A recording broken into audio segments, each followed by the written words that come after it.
ध्यान दीजिएगा। देखो पहला है यहाँ पर कौन सा, जैव निम्नीकृत।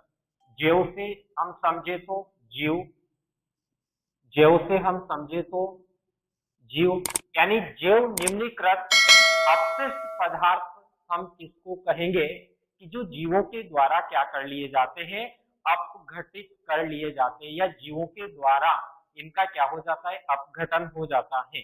ठीक है, क्या कहलाते हैं, जैव निम्नीकृत अपशिष्ट पदार्थ कहलाते हैं। जैसे जैव निम्नीकृत अपशिष्ट जो पदार्थ होते हैं, इन जैव निम्नीकृत अपशिष्ट पदार्थों का जब क्या होता है, अपघटन होता है, तो अपघटन से निकलने वाली हानिकारक गैसें वायुमंडल में क्या करती है, प्रदूषण उत्पन्न करती है।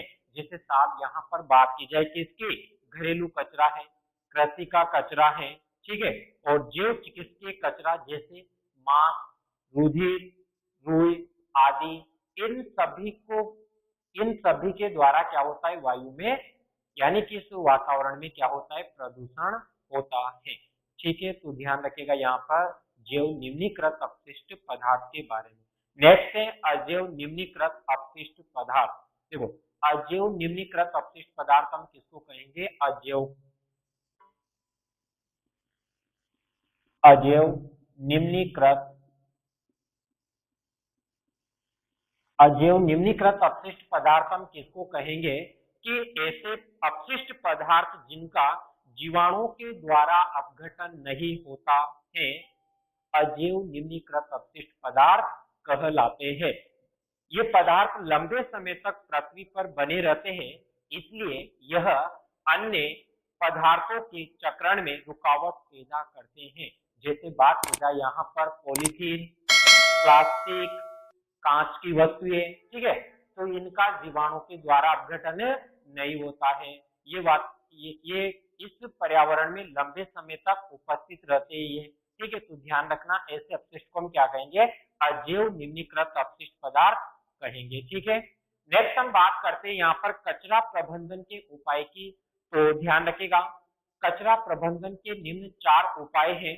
ध्यान रखना 4 उपाय कौन कौन से हैं। पहला उपाय है भूमि भराव। ठीक है, अब देखो भूमि भराव के अंतर्गत क्या किया जाता है, यहाँ पर सबसे पहले हम बात करें साहब किसकी, भूमि भराव की। ठीक है, तो इसी से यहाँ पर समझ सकते हो आप कि कहीं भी खाली स्थान होता है तो वहां पर जो कचरा होता है उस कचरे को क्या कर दिया जाता है, डाल दिया जाता है। ठीक है, अर्थात वहां की भूमि को क्या कर दिया जाता है, भर दिया जाता है। ठीक है, तो एक प्रकार से यहाँ पे उपाय भी हो सकता है भूमि भराव का, कि इसके अंतर्गत शहरों से निकलने वाले ठोस अपशिष्टों को शहरों के आसपास की खाली भूमि में भर दिया जाता है और फिर उसे मिट्टी से क्या कर दिया जाता है, ढक दिया जाता है। तो पहला उपाय ध्यान रखिएगा यहाँ पर भूमि भराव।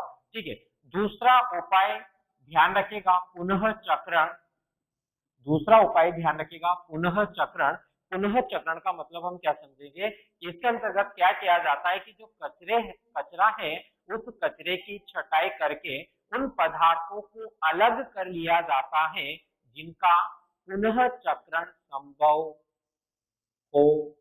जैसे प्लास्टिक की बोतलें, जिससे कचरे की मात्रा क्या हो जाती है, कम हो जाती है, यानी कि वापस से क्या कर लिया जाता है, उपयोग कर लिया जाता है। तीसरा ध्यान रखिएगा यहाँ पर उपाय जलाने से, यानी कि इसके अंतर्गत क्या किया जाता है कि जो लकड़ी है और कागज के कचरे को जला करके क्या कर दिया जाता है, नष्ट कर दिया जाता है। नेक्स्ट फोर्थ है बायोगैस एवं खाद्य उत्पादन।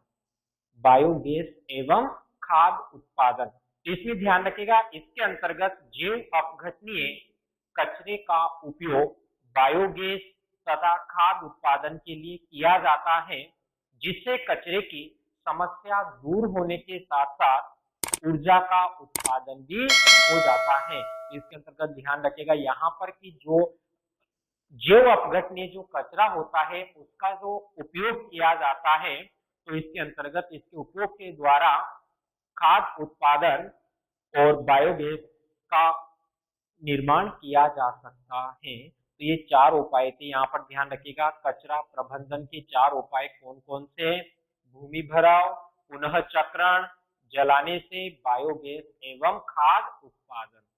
नेक्स्ट हम यहाँ पर बात करते, एक नोट लगा हुआ होगा आपके पास और उसमें लिखा होगा डिस्पोजेबल प्लास्टिक कप की अपेक्षा डिस्पोजेबल कागज के कप का क्या लाभ है। प्रश्न पूछा जाएगा आपसे इस प्रकार से, तो आपको बताना होगा कि डिस्पोजेबल कागज जैव निम्नीकरणीय अपशिष्ट पदार्थ है, यानी कि जो जीवों के द्वारा क्या कर दिए जाते हैं, अपघटित कर दिए जाते हैं, जो आसानी से अपघटित हो जाते हैं। जबकि डिस्पोजेबल प्लास्टिक की हम बात करें तो ये क्या होता है, अजैव निम्नीकृत अपशिष्ट पदार्थ होता है, तो ये जीवों के द्वारा अपघटित नहीं होता है, इसलिए वह पर्यावरण में लंबे समय तक उपस्थित रहेगा, और पर्यावरण में लंबे समय तक उपस्थित रहेगा तो ये अपघटित भी नहीं होगा, तो प्रदूषण उत्पन्न करेगा। ठीक है, तो यहाँ पर ध्यान रखिएगा, यदि आपसे प्रश्न पूछा जाता है कि डिस्पोजेबल प्लास्टिक की अपेक्षा डिस्पोजेबल